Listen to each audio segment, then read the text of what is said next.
ওয়াজ বোঝার চেষ্টা করুন, ঝালাই হবে, বিরাট ঝালাই। কেউ করবে পালাই পালাই, কিন্তু পালালে হবে না, সহ্য করতে হবে। রোগ হলে ঔষধ খেতে হবে। যদি ঔষধ খাওয়ার ভয়ে রোগী পালিয়ে যায়, তার 12টা বেজে যাবে।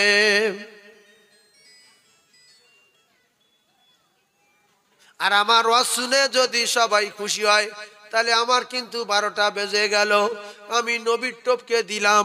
আমি সাপের মুখে চুন দেব না, ব্যাঙের মুখে চুন দেব না। সঠিক যেটা, সত্য যেটা, হাদিস আর কোরআনের অনুকূলে কথা বলবো। আর আমি যদি সাপের মুখে ব্যাঙের মুখে চুন দেই, সবাইকে যদি খুশি করতে চাই, তাহলে আমি রাসূলুল্লাহকে টপকে দেব। আর যে নবীর টপকে দেবে, তার ঠিকানা হবে জাহান্নাম। এই জন্য নবী যখন ওয়াজ নসিহত করতেন, সাহাবায়ে কেরামদের নিয়ে আলোচনা করতেন।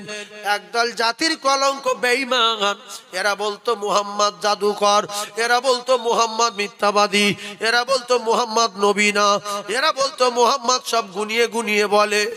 জাদুর দ্বারায় চাঁদ কেটেছে, জাদুর দ্বারায় পাথরে কথা বলিয়েছে, জাদুর দ্বারায় কুয়াতে তুলেছে, জাদুর দ্বারায় খেজুরের দানা নেই তাতে গাছ বার করেছে। এই রকম লম্পট তখনও ছিল, এখনো আছে না নাই? আমার ওয়াজে সবাই যদি খুশি হয়, আমি তো নবীর টপকে দেবো। আর যে নবীর টপকাবে তার ঠিকানা জাহান্নাম। এই জন্য ওয়াজ শুনে 2-4 জন আমার গালাগালি দেবেন যে শেবলা লোকের ওয়াজ শুনতে এসি রে, এত কাঁচা ভাষা বলছে, মানুষ না। আর কিছু কিছু লোক বলবে এই হলো অরিজিনাল মানুষ। কেন কারুর গা জ্বালা বাঁধবে, কারু বিরাট ঝাল ধরবে, কারু কলজায় টান ধরবে, বিশাল কোড়া কথা বলবো তো, বুঝতে পারেননি? সেই সেই আমার গালাগালি দেবে যে লোক বাজে লোক। আর যদি এই বাজে লোক না বলেন, তাহলে আমার ঠিকানা জাহান্নাম। এই পৃথিবীর সবচেয়ে ভালো মানুষটা তো আমাদের নবী, নাকি বলে? আর পৃথিবীর সবচেয়ে জ্ঞানী মানুষ আমাদের নবী, নাকি বলে? ইন্নামা বুইস্তু মুআল্লিমান, আল্লাহ পাক তার দোস্তকে তামাম জ্ঞানীর জ্ঞানী করে, তামাম মানবের শিক্ষক হিসাবে আল্লাহ পাক পৃথিবীর জমিনে পাঠিয়েছেন। সেই মানব হলো পৃথিবীর 1 নাম্বার মহামানব। দুনিয়ায় জোড়া নাই, আসমানে জোড়া নাই। আমার নবী জাহানের বাদশাহ, আমার নবী সে জাহানের বাদশাহ। আমার নবীর উপরে আল্লাহ এত খুশি, এত খুশি, এত খুশি। আল্লাহর আসমান, আল্লাহর জমিন, আল্লাহর চাঁদ সূর্য, আল্লাহর লাউহে মাহফুজ, আল্লাহর সবকিছু সেই আল্লাহ পাক খাস করে পৃথিবীর কোন মানুষের, পৃথিবীর কোন পীরের, পৃথিবীর কোন ওলির, পৃথিবীর কোন নবীর, কোন পয়গম্বরের দেন নাই। আল্লাহ পাক তার দোস্তর নামে হাউসে কাউসারটা লিখে দিয়েছেন। এই হাউসে কাউসারের মালিক আমার দোস্ত।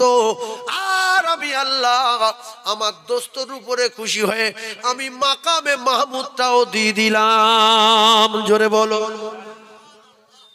এই মাঠটা আপনাদের একজনের। এখন যদি ঘটপুকুরি কারোর নামে লিখে দেন, বাপের সম্পত্তি, সাব কাবলা দলিল, জমিয়ার তার থাকলো? জোরে বলে। ভালোবাসি লিখে দিয়েছি। এবার গ্রামের লোক বলতে পারে আপনি কি করলেন, জমিটা সপ্তার নামে লিখে দিলেন। তো আল্লাহ তো হাউস কাউসার, আল্লাহ তো মাকামে মাহমুদ। আল্লাহ বলছে আমার দোস্ত আমার কাছে আসবে, আমি কি দেবো, উপহার দেবো আমার দোস্তর। আমার দোস্তর নামে হাউস কাউসারটা লিখে দিলাম। দুনিয়া শুরু থেকে নিয়ে আর কিয়ামত পর্যন্ত যত মানুষ আসবে আর যারা মরবে, পানি পিপাসায় ছটকাবে, সবার আমার দোস্ত পানি খাওয়াবে। দোস্তর কাছে সব গেলাস টেলাস থাকবে, আমার দোস্ত হাউস কাউসারের মালিক। জোরে বলুন। এবারে আমার আল্লাহ পাক আবার আল্লাহর দোস্তকে মাকামে মাহমুদ দিয়ে দিয়েছে, এজন্য যাতে করে কষ্ট না পায়, দুঃখ না পায়, তাছাড়াও কাঁদবে, উম্মতের জন্য কাঁদবে। বলবে আল্লাহ আমার উম্মত কাঁদছে হাসরের মাঠে। আল্লাহু আকবার। আল্লাহর নবী কাঁদবেন, আল্লাহ আমার উম্মত কাঁদে, আমার উম্মতের জিভ বেরিয়ে গেছে, আমার উম্মতের চোখ বেরিয়ে গেছে, আমার উম্মতের মাথার ঘিগুলো নাক দিয়ে টকবক করে, মাথা ফুটে নাক দিয়ে টকবক করে পড়ছে। আল্লাহ গো আমি সহ্য করতে পারি না, আমার আল্লাহ পাক, আমার আল্লাহ পাক, আমার আল্লাহ পাক তার দোস্তর কান্না সহ্য করতে পারবেন না। আমার আল্লাহ পাক অর্ডার দিয়ে দেবেন, ও দোস্ত তুমি কেঁদো না, তোমার কান্না আমি সহ্য করতে পারি না, তোমার কাঁদতে দেব না বলে আমি আল্লাহ মাকামে মাহমুদ দিয়ে দিয়েছি। আমি আল্লাহ পাক হাউসে কৌসারের মালিক বানিয়ে দিয়েছি। ও দোস্ত কেন কাঁদো দোস্ত? আল্লাহর নবী বলবেন, আল্লাহ আমার উম্মাত গুনাহগার, আমার উম্মাত গুলো কাঁদে, ইয়া রাসূলুল্লাহ বাঁচান, ইয়া হাবিবাল্লাহ বাঁচান, ইয়া রাসূলুল্লাহ বাঁচান, ইয়া হাবিবাল্লাহ। আর সহ্য করতে পারি না। খবর নিচ্ছিল আমার নবী কোথায়, খবর নিচ্ছিল আমার নবী কোথায়। কিতাবে লেখা ইমাম সাহেবরা খুতবা দেয়, দেখবেন মাঝে মাঝে জুমার দিনে খুতবার ভিতরে বলে, আমরা সাধারণ মানুষ বুঝতে পারি না, ইমাম সাহেব বুঝতে পারে। খুতবার ভিতরে বলে, আদম সফিউল্লাহ নফসি নফসি, দাউদ খলিফাতুল্লাহ নফসি নফসি, আদম সফিউল্লাহ নফসি নফসি, ইব্রাহিম খলিলুল্লাহ নফসি নফসি, সুলাইমান সাহিবুল মখলুকাত নফসি নফসি, ঈসা রূহুল্লাহ নফসি নফসি, মুসা কালিমুল্লাহ নফসি নফসি। আর এইরকম যার কাছে যাবে সবাই বলবে, আমার উপায় কি হবে, আমার উপায় কি হবে, আমার উপায় কি হবে।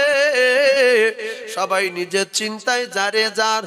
কিতাবে লেখা ঈসা নবীর কাছে যাবে, ঈসা নবী বলবে, আমার অসুবিধা আছে, আমি কোনো কিছু করতে পারবো না। সবার টার্গেট আমার নবী কোথায়, আমার দয়ার নবী কোথায়, আমার সোনার নবী কোথায়। ঈসা নবী বলবেন, সই যে দেখা যাচ্ছে আখিরি জামানার পয়গম্বর, ওখানে গিয়ে বলো উনি যদি কিছু করতে পারে তাহলে লাইন আছে, লাইনে কোনো লাইন নাই। আল্লাহর নবীর সামনে গিয়ে কাঁদবে, ইয়া রাসূলুল্লাহ বাঁচান। সবাই বিরোধ দিল, সবাই বলে আমার উপায় কি হবে? আপনি তো বলছেন উম্মতি উম্মতি উম্মতি, ইয়া রাসূলুল্লাহ বাঁচান। আল্লাহর নবী মাকামে মাহমুদে সিজদায় পড়ে যাবে। বিশ্ব নবীর কান্না আমার আল্লাহ সহ্য করতে না পেরে বলবেন, দোস্ত কাঁদো কেন বলো? আল্লাহ নবী বলবেন, আল্লাহ আমার উম্মতের এত কষ্ট আমি সহ্য করতে পারি না, ওগো আমার আল্লাহ এজন্য করে আমি কাঁদি। আমার আল্লাহ বলবেন, দোস্ত তুমি এখন তোমার উম্মাত গুলো বাছাই করো, বাছাই করে করে নিয়ে আমার জান্নাতের দিকে নিয়ে যাও। জোরে বলুন, আরো জোরে বলুন। উম্মাত বাছাই করবে কি করে? উম্মাতের কপালে একটা লাইট জ্বলবে। আল্লাহ নবী বলেন, তার কপাল হবে আলো, তার নসিব হবে ভালো। আর যার কপাল হবে কালো, তার 12টা বেজে গেল। এখন কপাল আলো কি করা যায় বলো? আল্লাহ রসুল জানান, যারা 5 ওয়াক্ত নামাজ পড়বেন ওই সেজদার জায়গা থেকে নূরের ঝলক জারি হবে। কিতাবে লেখা যে জায়গাগুলো সেজদায় লাগতো, হাঁটু বলি আর এই পায়ের গোড়ারি বলি, ও কলিজার টুকরা ভাইয়েরা আমার, সব জায়গা থেকে ফোকাস বার হবে। এত মানুষের চাপাচাপি হবে, জাম হবে, এত ঠাসাঠাসি মানুষ হবে, কেউ নিচের দিকে তাকাতে পারবে না, কোনো টেনশন থাকবে না।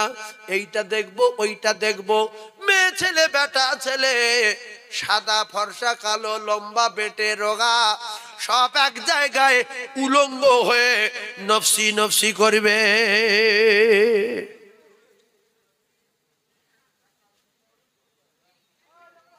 মা এসে বলছে, ইয়া রাসূলুল্লাহ কি লজ্জার কথা, সারা পৃথিবীর মানুষ আদমকাল থেকে নিয়ে কিয়ামত পর্যন্ত সব এক জায়গায়, সেখানে সবাই ন্যাংটো বলতে হয়। বাপের বেটা শুনতে খুব একটু ভাবে, সবাই উলঙ্গ। রসুল বলেছে কেউ কারোর দিকে তাকানোর সময় পাবে না, শুধু নফসি নফসি করবে। ঘরের ভিতরে যদি একটা জোয়ান মেয়ে নিয়ে আর একটা জোয়ান ছেলে নিয়ে দুজনের গায়ে যদি 5 লিটার করে পেট্রোল ঢেলে দিয়ে আগুন জ্বালিয়ে দিয়ে যদি বলা হয় যে তোরা দুজনে একটু প্রেমের গল্প কর, শুধু জাম দেবে না গল্প করবে? আর কথা বলে জাম দেবে, কারণ পেট্রোলের আগুন জ্বলছে। তাহলে পেট্রোলের আগুনের জোর বেশি না জাহান্নামের আগুনের জোর বেশি? মাথার উপরে সূর্য আসবে, জমিন পুড়ে তামা হবে, কে ন্যাংটে? তুমি ন্যাংটে দেখবে, শুধু জাম দেবে, পা মাটি দিতে পারবে না, জমিন তামা হবে। লোক ভাবে যে ন্যাংটে, তোমার খাট গদি দেবে ওখানটায় হাঁসের মাঠে, রোড বসে বসে দেখবে। ভাবেন কোথায় ছিলাম, এর আগে কি ছিলাম, কোথায় আসলাম, ফের যাব কোথায়? সেখানে নাকি জীবিত করবে, সেখানে জান্নাত আছে, সে জায়গা বা কিরকম, সেখানে কতদিন থাকবো একটু ভাবেন। দুটো টাকা হয়েছে হুড়বেন না। মরে গেলে আপনার জামা কেড়ে নেবে, আন্ডার প্যান্ট খুলে নেবে, শুধু জাইয়াটা মনে হচ্ছে দিতে পারে, জাইয়াটা। হ্যাঁ, নতুন জাইয়া সেটা দেবেন না। হয়তো ব্যাপার হলো যে আজকের দুপুরবেলা জাইয়া পড়েছে 1,500 টাকা দামের জাইয়া, 15 মিনিট পরে মরে গেছে। ওটা যদি গ্রামের লোক চায় শখ করে দিতে পারে যে কাকা নতুন জাইয়া পরে মরে গেছে, জাইয়াটা যাক। জাইয়া তো অনেক টাকা দাম, আপনার কোমরের যে ডোর আছে 50 পয়সা দাম, সেটাও কেটে নেবে, আংটি খুলে নেবে। ও কলিজার টুকরারা, কিসের ধনী, ক টাকার মালিক, কটা গাড়ি, কত প্যারিস করেছেন, বাড়িতে কত পুট্টি লাগিয়েছেন, এসি কটা দিয়েছেন। আপনি যে বাড়িতে যাবেন ওই বাড়িতে একটাও এসি নাই, ওই বাড়িতে পাথর নাই, ওই বাড়িতে মার্বেল নাই, ওই বাড়িতে সিলিং নাই, জানালা নাই, দরজা নাই, সাথী নাই, বাতি নাই রে ওই ঘরে। আজ না হয় কাল মৃত্যু বরণ করতে হবে। টাকার গরম দেখিয়ে পৃথিবী কোনো বাপের বেটা বাঁচিনি।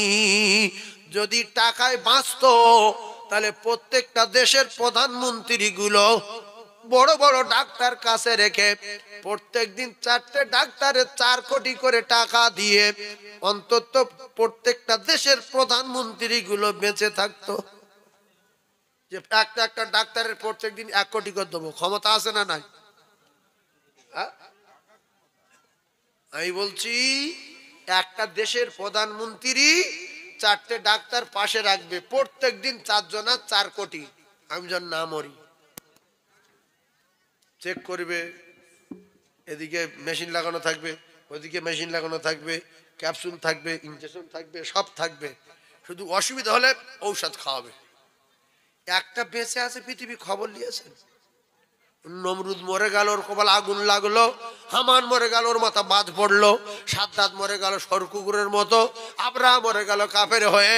অমুসলমান কারুন মরে গেল কাফের হয়ে। সাদ্দাত গেল জুতো খেয়ে। সাদ্দাত মরে গেল দরজায় দাঁড় করিয়ে টুটি টিপে। আর আব্রাহা গেল জুতোর বাড়ি খেয়ে খেয়ে। ইন্নাল্লাহা লা ইহিব্বু মান কানা মুখতালান ফাখুরা। আল্লাহ বলে টাকা যদি হয় তোমরা ঘাম দেখাবে না, আমি আল্লাহ শেষ করে দেব। ঘাম দেখাবে যে ফুটে যাবে সে। ইন্নাল্লাহা লা ইহিব্বু মান কানা মুখতালান ফাখুরা।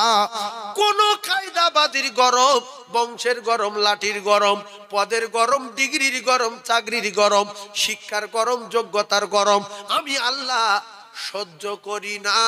ফেরাউনের লোক লস্কর ছিল, অনেক টাকার মালিক ছিল, নিজে খোদাই দাবি করলো। আল্লাহ বলছে তোর 12টা বাজাবো। পয়গম্বরকে পাঠালো, পয়গম্বরকে বশীকার করলো, মেরে দেব বলে লাইন ক্লিয়ার করলো। গণকদের বলল জাদুর দ্বারা এর মেরে দে, জাদু ছাড়লো। মুসা নবী বলছে আল্লাহ কি করব? আল্লাহ বলছে লাঠি ছাড়, জাদুর 12টা বেজে যাক। লাঠি যখন ছাড়লো, যত সাপ ছেড়েছিল ফেরাউনের জাদুকরেরা সমস্ত সাপগুলো গিলে নিল। বলছে তোর কাছে পারা যাবে না, সবাই মিলে ধাওয়া কর, নদীর ধারে যাই, সাগরের পাড়ে, চারিদিক দিয়ে ঘিরে মেরে দেব। আল্লাহ নবী মুসা আলাইহিস সালাম বললেন আল্লাহ কি করব? বলছে ভেদ দরিয়া লাঠি মারো, লাঠি মারার সঙ্গে সঙ্গে আমি রাস্তা তৈরি করে দেবো। লাঠি মারলো, আমার আল্লাহ রাস্তা তৈরি করে দিল। মুসা আলাইহিস সালাম লোকজন সহ সঙ্গে জিবরিল সাগর পার হয়ে চলে গেল। আরে বেঈমান, বাপের রাস্তা মনে করে যেই উঠেছে, আল্লাহ বলছে রাস্তা ভেঙে যাও, ওর এইবারে চুপিয়ে চুপিয়ে মেরে দেব।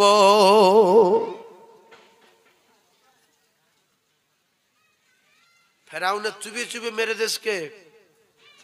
এই জন্য প্রথম লোকজন পাঠিয়ে পাঠিয়ে বোঝায়। এই যে কিছু লোক আছে নামাজ পড়াবার জন্য বোঝায়, নামাজ পড়বেন, নামাজ পড়বেন, বুঝিয়ে বুঝিয়ে যখন হবে না, আল্লাহ বলবে আর রেখে দরকার নেই, দে মেরে দে। বলে একদিন মোটর সাইকেলে যাচ্ছিল, সামনে খাওয়া পড়ে ঠিকরি উঠে পোস্টারে মাথা লেগে মরে গেল। গ্রামের লোক বলছে কাকা সুস্থ, সেট করে চলে গেল। ও কাকার দ্বারা কোনো কাজ না, ফালতু, দে মেরে দে। কি হবে? কত ব্যবসায়ী, কত দোকানদার, কত চাকরিজীবী মরে যাচ্ছে, যাচ্ছে না যায় না। মারে কে? আল্লাহ মারে। মারে কে? আল্লাহ মারে, যে কোনো একটা ওসিলায়। বলছে যদি পোস্টারে মাথাটা না লাগতো কাকা দিব্যু বেঁচে যায়। কি একবার গ্যারান্টি দিয়ে কথা বলছে, পোস্টারে যদি না লাগতো একেবারে বেঁচে যায়।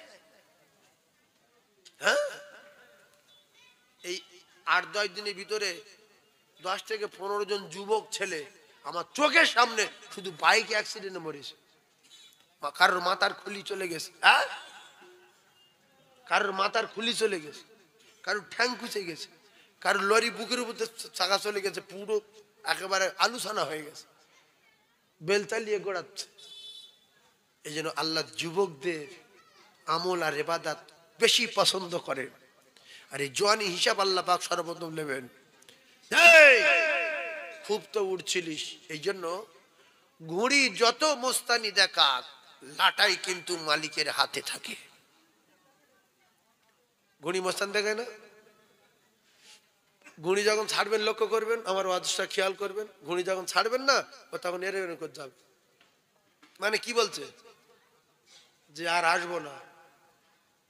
তা মালিক বলছে তোর 3500 হাত সুতো দেবো, যা, তোর বাপের নাম আমি ভুলিয়ে দেবো। বলে চলে গেল, মনে করলে অনেক দূরে চলে এসেছি, আর যাবো না। সেখানে গিয়ে চুপ করে থাকে না, হালকা মাথা নাড়া দেয়, হালকা মাথা নাড়া দেয় না, বলছে অত সহজ না। ও বলছে উপরে উঠে, বলছে অত সহজ না। এবারে মালিক যখন 4:30 বেজে গেছে, দেখছে অবস্থা খারাপ, তখন হাঁটুর কাপড় তুলেছে, হাঁটুর কাপড় তুলে আর ঘুড়ির দিকে তাকিয়ে যেই টান মেরেছে, ঘুড়ি বলছে যাচ্ছি যাচ্ছি যাচ্ছি, লা ইস্তাখিরুনা সাআতাও ওয়ালা ইস্তাকদিমুন। টাইম হয়ে গেছে রে ঘুড়ি, তোর 12টা বাজাবো, তোর আর কোনো বাপ ঠেকাতে পারবে না। আল্লাহর কসম, আমাদের জানের মালিক আল্লাহ, যেদিন মালাকুল মউত আসবে, একটা সেকেন্ড, একটা মুহূর্ত সময় দেবে না। লা ইস্তাখিরুনা সাআতাও ওয়ালা ইস্তাকদিমুন। আমরা মানুষ নামের ঘুড়ি, দুনিয়ায় যত ওড়া উড়ি, আমাদের প্রত্যেকের জানের লাটাই আমার আল্লাহর হাতে আছে না নাই? কি যে মানুষ ভাবে আমি এত টাকা ফের মরে যাবো, আমার 3টে ছেলে MBBS, ফের আমি মরবো।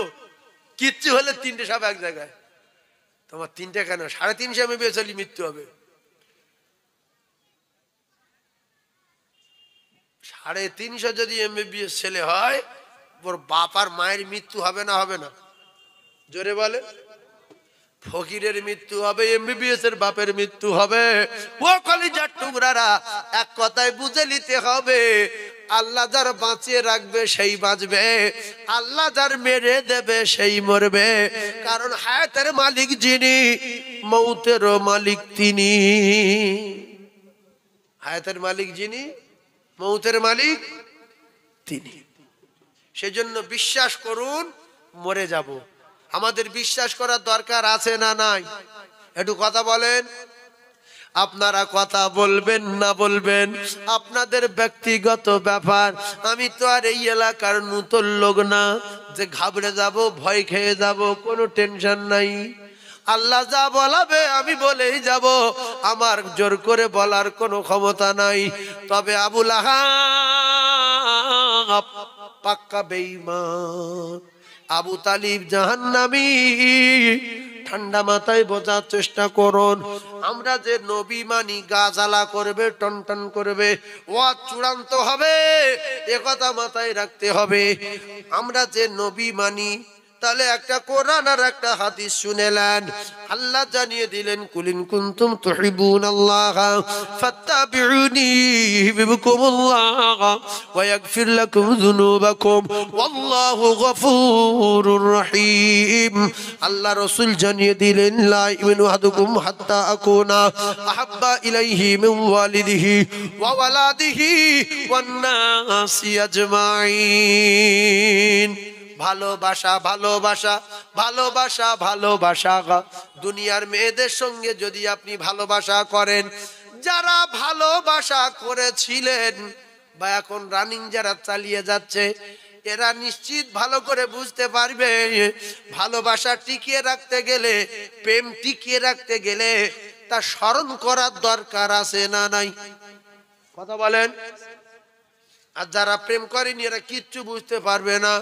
ভাইয়েরা আমার, বাবাদিরা, যদি কোনো পুরুষ কোনো নারীর ভালোবাসে, অন্তত সারা দিনে একবার তার খবর নেওয়ার দরকার আছে না নাই? ফোন করে হোক, দেখা করে হোক, মাঝে মাঝে ফোন করে বলতে হবে, তুমি আমার সোনা, তুমি আমার জীবন, তুমি আমার জান, তোমার জন্য রাত্রি ঘুমাতে পারি না, সত্যি তোমার মুখ না দিলে ঘুম হয় না, এই নাও একটা মুখে মাখা লাও, একটা ফেয়ার অ্যান্ড লাভলি লাও, একটা এটা লাও, একটা সেটা লাও, একটা কুন্ডুর মলম লাও, একটা টাইগার বাম লাও। ভাইজান আমার, বাবাদিরা, এরপরে তার ওড়না কিনে দিতে হবে আর বলতে হবে, সকিনা, তুই যখন ভিডিও কল করিস তোর মুখটা ঘোলা ঘোলা লাগে, 1,40,000 টাকার ফোন কিনে দিচ্ছি, এই ফোনে তুই আমার ভিডিও কল করবি, আমি মুখটা যেন কাঁচের মতো দেখতে পাই, তোর মুখ না দেখলে আমার ভালো লাগে না। এই রকম যত অভিনয় করবে, মোহাব্বত বাড়বে না কমবে? ভালো করে ওয়াজ বোঝার চেষ্টা করবেন। এখন মনে হচ্ছে কি বলছে, কি বলছে, একটু পরে কেলিয়ে যাবে, চামড়া কেলিয়ে যাবে। ভাইরা আমার, বাবাদিরা, তাহলে ভালোবাসা টিকিয়ে রাখতে গেলে অনুসরণ, অনুকরণ করার দরকার আছে না নাই? আল্লাহর নবী বলছে, চাচা ভালোবাসো, বলে হ্যাঁ, কলমা পড়ো, বলে না, নামাজ মানো, বলে না, আল্লাহ মানো, বলে না, ভালোবাসো, বলে হ্যাঁ, কোরআন মানো, বলে না, আমার মানো, বলে না। এই লম্পট, এর নাম ভালোবাসা না। বাপকে যদি ছেলে বলে ভালোবাসি, বাপ বলছে, বেটা তুই আমার ভালোবাসিস, বলে হ্যাঁ, 1 গ্লাস পানি দে খাই, বলে দেব না, বলছে বাপ পেটের যন্ত্রণা হচ্ছে, একটা ক্যাপসুল নিয়ে আয়, বলছে অত সহজ না। বাপ বলছে তুই আমার ভালোবাসিস, বলে হ্যাঁ, বলছে তাহলে বালিশটা দিয়ে একটু আরাম করি, বাপ বলে না। এই লম্পট ছেলে যদি বাপ হাতের কাছে পায়, ইট মারার সম্ভাবনা আছে না নাই? জোরে বলে। মুখে বলতে ভালোবাসি, কথা মানে না। আল্লাহর নবীর চাচা বলতে, মুহাম্মদ তুই আমার ছোট ভাইয়ের বেটা, আমি তোর আপন চাচা, তোর বিরাট ভালোবাসি, কিন্তু তোর কথা মানতে পারবো না। ও কলিজার টুকরারা, যুবকেরা, জওয়ানেরা, আমরা যারা বলি রাসূলুল্লাহকে ভালোবাসি, তত্ত্ব মাথায় রাখবেন। আমরা যারা বলি নবীকে ভালোবাসি, নবীর সুন্নত মানি না, নবীর নীতি মানি না, নবীর তরিকা মানি না, ও মায়েরা, বোনেরা, বেটিরা, এর নাম ভালোবাসা না, চিটিংবাজি। ভালোবাসলে যদি জান্নাতে যাওয়া যেত, তাহলে আবু তালিব সর্বপ্রথম আল্লাহর জান্নাতে চলে যেত। ওই ভুগড়ুমবাসী, ভুগড়ুম ভালোবাসার কোনো দাম নাই। ভালোবাসা যদি টিকিয়ে রাখতে হয়, তাহলে প্রত্যেক দিন অন্তত একবার ফোন করতে হবে। ভিডিও কল করুক চাই না করুক, ও কলিজার টুকরা, অডিও কল করে আপনার ওই বান্ধবীটাকে, আপনার ওই প্রেমিকাটাকে একবার খবর নিতে হবে। আর যদি লম্পট চিটিংবাজি ভালোবাসা করে, মেয়েটা খবর লাই, হ্যাঁ গো তুমি আমার ভালোবাসো, বলছে সে আর বলা যাবে না, তাহলে আজ 10-12 দিন ফোন করো না কেন, বলছে খেয়াল থাকে না। তা বলছে সত্যি ভালোবাসো, বলে হ্যাঁ, বলছে ফোনে রিচার্জ ফুরিয়ে গেছে, রিচার্জ নেই, রিচার্জ করে দাও, বলছে হবে না, বলছে সত্যি ভালোবাসে, বলে হ্যাঁ, বলে শীতের সময় আমার একটা ওড়না কিনে দাও, বলে দেব না। মেয়েটা বলছে আমাদের রাস্তায় যদি কোনোদিন তো দেখতে পাই, তোর মাথায় ইট মারবো, জেল খাটবো। লম্পট, কথা ঠিক না ভুল? এই জন্য রাসূলুল্লাহ বললেন, চাচা শুধু একটা বার বলেন কলেমা লা ইলাহা ইল্লাল্লাহু মুহাম্মাদুর রাসূলুল্লাহ। বেঈমান পাশে বসেছিল, এই জন্য মদ করে সঙ্গে চলবেন না, সুদ করে সঙ্গে চলবেন না, জুয়া করে সঙ্গে চলবেন না, লম্পটের সঙ্গে চলবেন না, আপনার জাহান্নামের টিকিট ধরিয়ে দেবে। আবু জেহেল বড় লম্পট ছিল, বড় চিটিংবাজ ছিল, ছেবলা ছিল। ওই জানোয়ারটা আল্লাহ নবীর পাশে মৃত্যুর সময় বসা ছিল, আল্লাহ নবীর চাচার পাশে মৃত্যুর সময় বসা ছিল। আল্লাহ নবী বলছে, চাচা অন্তত মৃত্যুর সময়, অন্তিম সময় একটা বার পড়ে নেন, জান্নাতে যাওয়ার ব্যাপারে আমি আল্লাহর সঙ্গে মুখ করব, কথা দিলাম। আবু জেহেল বলছে, দেখ আবু তালিব, তোর আর আমার ছোটবেলা থেকে একটা সম্পর্ক আলাদা, আমরা একটা আলাদা পার্টি করি, তোর ভাই একটা আলাদা পার্টি করে। আর এই বেঈমানটা নিজের চাচা না, আবু তালিব নিজের চাচা, আবু লাহাব নিজের চাচা, হযরত হামজা রাদিয়াল্লাহু তাআলা নিজের চাচা। খুব ঠান্ডা মাথায় তত্ত্ব বোঝেন, বলছে তুই একবারও কলেমা পড়বি না, কারণ শেষ বয়সে যদি মৃত্যুর সময় মুহাম্মাদের কলেমা পড়ে মারা যায়, সারা জীবন মানুষ তোর ঠাট্টা বিদ্রুপ করবে, তোর খারাপ ভাববে, তোর বিয়াদব বলবে, লম্পট বলবে, দাগাবাজ বলবে, ধোকাবাজ বলবে। সঙ্গে সঙ্গে আবু তালিব বলছে, ভাতিজা আমি তোর ধর্ম মানি না, তোর আল্লাহর মানি না, আমি কলমা পড়বো না। বিশ্ব নবী হাবিবুল্লাহ বলছে, চাচা একটু আস্তে আস্তে আমার কানে বলেন, পৃথিবীর কারো শুনতে হবে না, আপনি যদি আমার কানে ফিস ফিস করে পড়েন আমি শুনে নেব। আর আমার আল্লাহ তো সামিউম বাসির, আল্লাহ পাকও বুঝে নেবে। আমি বলবো, আল্লাহ আমার চাচা কলেমা পড়েছে। লম্পট বলল হবে না। আর সেই কথা শুনে রাসূলুল্লাহ চাচা বলল, আমি পড়বো না। সঙ্গে সঙ্গে আল্লাহ বলেন, ইন্নাকা লা তাহদি মান আহবাবতা ওয়ালাকিন্নাল্লাহ ইয়াহদি মান ইয়াশা। ও কলিজার টুকরারা, 1.5 কোটি টাকা দিয়ে মাওলানা আনবেন, 1.5 কোটি টাকা দিয়ে মুফতি সাহেব আনবেন, আর কোটি কোটি হাদিস বলবে, কোরআন শরীফ গুলে পানি ছড়িয়ে দেবে, একজনকে হেদায়েত দিয়ে যেতে পারবে না যদি আমরা নিজেরা পরিবর্তন না হই। একজনকে পরিবর্তন করে দিয়ে যেতে পারবে না, কারণ পরিবর্তনের মালিক হলেন আমার আল্লাহ। রাসূলুল্লাহ বলেছেন, আল্লাহ যারা চেয়েছেন কবুল করেছেন। আল্লাহ বলে, দোস্ত ছেড়ে দাও চাচাকে, হেদায়েতের মালিক আমি আল্লাহ। ও কলিজার টুকরারা, কিতাবে লেখা আছে আল্লাহর নবীর টোটাল বডিটা, আল্লাহর নবীর টোটাল বডিটা আবু তালিবের গায়ে লেগেছে। কখনো ঘাড়ে করে নিয়েছে নবীকে, কখনো পিঠের চালে করে নিয়েছে, কখনো কাঁধে করে নিয়েছে, কখনো মাথায় করে নিয়েছে, আর হাজার হাজার হাজার হাজার চুমা দিয়েছে, রাতের বেলা বুকের ভিতরে করে নিয়ে শুয়েছে। তাই টোটাল বডিটা আল্লাহ নবীর ছোঁয়া লেগেছে বলে কিতাবে লেখা আছে আল্লাহ নবীর ছোঁয়া বডি। তাই জাহান্নামে যাবার পরেও আমার আল্লাহ জানিয়েছেন, দোস্ত তোমার ওই বডির ছোঁয়া তোমার চাচার গায়ে সব জায়গায় লেগেছে। এখন যে জায়গায় লাগেনি পায়ের তলায়, এই পায়ের তলায় 2টো আগুনের জুতো দেব, আর টোটাল বডিতে কোনো জায়গায় দেব না। আমার দোস্তর ছোঁয়া সব জায়গায় লেগে আছে।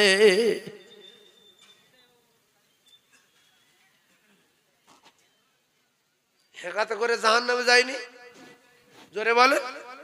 আমরা হেকাতে করছি কেন? কাল থেকে নামাজ পড়েন না 5 ওয়াক্ত, এত হেকাতে কেন? এই নামাজ পড়লে খুশি হবে কে? জোরে বলে। নামাজ পড়া কার কাজ? আল্লাহর না বান্দার? আল্লাহর। বান্দার। আল্লাহ যদি নামাজ না পড়ে আল্লাহর কেউ ধরবে? আল্লাহর কেউ কিছু করতে পারবে না। আল্লাহই আল্লাহ। আল্লাহ যা ধরতে যাবে আল্লাহ বলবে মরে যা, টুক করে মরে যাবে। ফেরাউন আল্লাহ ধরতে গিয়েছিল, আমি আল্লাহ, নমরুদ বলছে আমি আল্লাহ, সাদ্দাত বলছে আমি আল্লাহ, আবরাহা বলছে আমি আল্লাহ। আল্লাহ বলছে ও চুবন খেয়ে মরে যাক। আর এই নমরুদটা জুতোর বাড়ি মেরে মেরে মেরে হেলে দেয়। আর সাদ্দাত তার দরজার দাঁড় করে একটু ডিবে ধরে, যার যা বলেছে তাই হলো। ক টাকার মালিক হয়েছেন, ক পয়সা পুঁজি, লজ্জা লজ্জা জাতির লজ্জা। ক পয়সার মালিক রে, 70টা উট, শুধু টাকার বাক্স চাবি বইতো 70টা উট। ওই তালা বাঁধে, তালা দিলে তো 70,000 উট লাগবে। শুধু যেটা চাবি খোলে, ওর নাম কি, যেটা চাবি খোলে সরুটা, ছোড়ান ছোড়ান। তালা তো বড়টা, আর যেটাতে চাবি খোলে ওর কি বলে, ছোড়ান। ওই ছোড়ান বোয়ার জন্য 70টা উট লাগতো। টোটাল ভাঙড় থানা কেন, 10-20টা থানায় যত টাকার বাক্স আছে, 70টা উটের কি বোঝা হবে? ওই চাবি ছোড়ান হবে? পুরো ভারত জোগাড় করতে হবে, তাও হবে না। 300 টাকার পেটি টাইজ নে ঘরে দে, মার্বেলওয়ালা বাড়ি।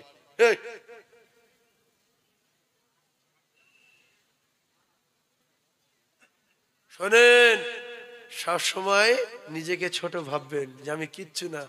এই ভাঙড় থানায় যত ঘর বাড়ি আছে, একটুখানি মেটিয়াবুরুজ গিয়ে দেখেন, বলবেন না এরা আমাদের চেয়ে ধনী। আর মেটিয়াবুরুজ লোক যদি একটুখানি বোম্বাই যায়, বলবে না এও সাংঘাতিক কাজবার। আর বোম্বার লোক যদি আরবে যায়, দেখবে 70 তালা 60 তালা 80 তালা 90 তালা 110 তালা। আর আরবের লোক যদি দুবাইতে যায়, বলবো ওরে বাবা তো সাংঘাতিক। বাপের ওপর বাপ আছে না নাই? কালকের খড়ের বাড়ি ছিল, তারপরে টালি দিল, টালি ছেড়ে 2টি অ্যাডভেস্টার দিল, এখন 3 ইঞ্চি মোটা করে ছাদ দে, 2 তলা কেটিয়ে পড়ে যায়। সবসময় ভাববেন আমি ছোট, সবাই বড়। আমি পাপী, সবাই ইমানদার। আমি গুনাহগার, সবাই ইমানদার। আর সবাই ভালো, আমি খুব খারাপ। পৃথিবীর 1 নম্বর ইমানদার আবু বকর সিদ্দিক বলতেন, আল্লাহ আমি যদি ঘাস হতাম তো আমার বকরিতে খেলি তো হিসাব দিতে হতো না। পৃথিবীর ক নাম্বার বলেন? নাম্বারটা মুখে বলেন, ক নাম্বার? 1 নাম্বার। তিনি বলছেন আমি যদি ঘাস হতাম তো আমার বকরিতে খেলি তো হিসাব দিতে হতো না। জান্নাতের টিকিট পাওয়ার পরেও